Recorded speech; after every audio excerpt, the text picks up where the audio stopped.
St. Monica Senior High School ya was Santimante Mono Edwom 79th anniversary and prize speech and prize giving day. Enu mono warma kansi suduya sani edro ne baby aye kwai 21st century ne de. E was ngumesua mapagina ne na so abe for kwan emu nimdie no. E was edi ntintiman e wo school nim.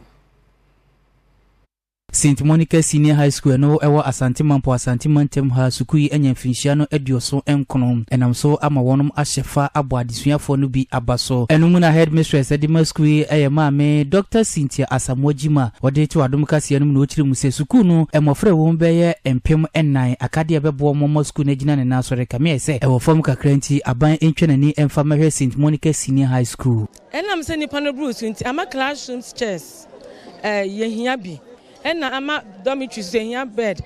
Now by no so account what to say 2027 copper say double track in coachum.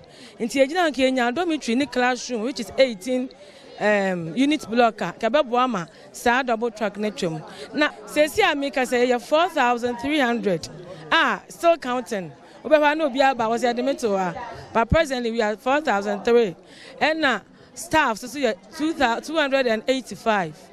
Enwachi ena dwam training adwumadie ni nyina esini naso eye honabo frima ose opare one Adom Kasee ebo nkomo na wotu mabunu nfo e kire won se e woso ma wadisua ehunye womo na afenso TikTok konsensem no wo yi from abrabro se de be ye omabrabo ebe konkan e nwomasuam de mesre ye mai ya beto wo mu ise mommodin na ade kira ye kire mo no muntie ni yie munfa mo adwene nkoso munko se musua de wo classroom kura ene ya befo ICT ya bai na wo de ukoye TikTok nsema ehia rather no wo de kwa kohwe nimdie bi abata ho se de be ya wo adisua no ebedi mu na ama wo ho aba mfaso ama wabusua wo